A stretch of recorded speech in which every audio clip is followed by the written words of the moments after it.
Final part on this is, if the Jazz do trade Gobert, what do you think they're getting back for him? I wrote an article about this, and I said he's essentially, I think, worth two pretty valuable first round picks plus salary filler. So obviously, if you get a good player back in the salary filler, you might just be like one first round pick. I just think the length of the deal and his age and the size of it, you're not going to get a ton of value back if you're the Yeah. Jazz, because one, the team has to send you 40 million worth of players anyways, and that's real talent. Well, let me tell you what my favorite situation is, I think.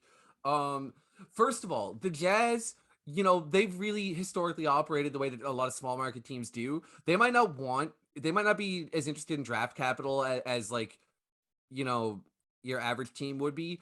They might prefer to get back some talent, Um, they might just try to pivot, right? They might be less likely to bottom out than I would if I was a general manager. So I think a pretty fair deal if the Warriors are, say, to not win the championship this year, because if they do, they're not going to do this, would be Gobert and Royce O'Neal for Andrew Wiggins and James Wiseman. That's my answer as to roughly what kind of value I would expect. I think you would have to, if you're the Warriors, still throw in a pick at the very least, just because Weissman literally has been so fucking bad and has had the knee injury.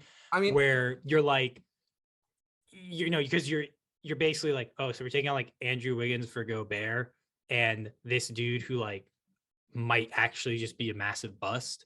Obviously he has potential, right, but it's just he hasn't played much, and the injury concerns are real, and he's like not even 21. The trick of that too is, I think, like, they're not doing Kuminga, right? They can get better value for Kuminga realistically. I love Gobert, but Kuminga is like a pretty top end trade chip, right? You're probably thinking about guys like Karl Anthony Towns. Not that he's going to be available, but you think Kuminga and Wiggins would be a fair deal if there's no draft capital attached to it?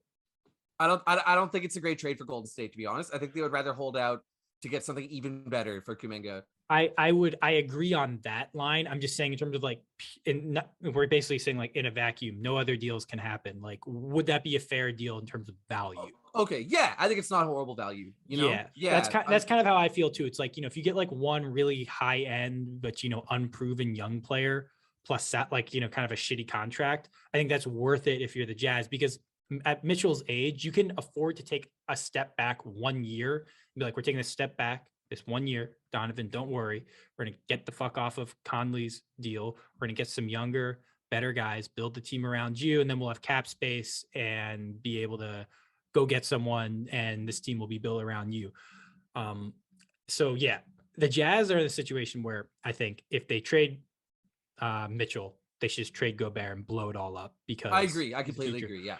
But if you trade Gobert, I think if you can talk with Mitchell and have him understand, like, we're going to take one step back for this first year and then really push everything in when you're like 27, still in your prime, locked in.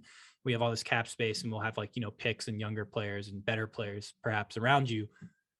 If he's okay with that, then I think you do that. But that's something they need to figure out, is basically just, what does Donovan Mitchell want? Because he's the guy driving the bus for the franchise, mainly because of age.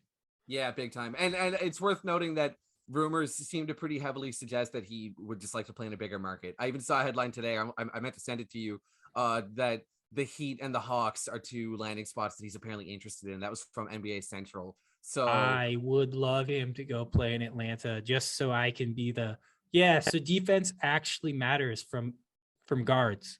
People. Dude, they would be the best offensive and worst defensive backcourt in the league, probably. Yeah, it would literally just be like the Trailblazers. It would be great. Yeah, it would. Yeah, that's right. Yeah. It would be like, yo, this can work. This can work. This can work. No, it can't work. It won't work. It won't work. It never will work. Anyways, let's get fly through the playoff series. Yeah, let's go through these playoff series. All right.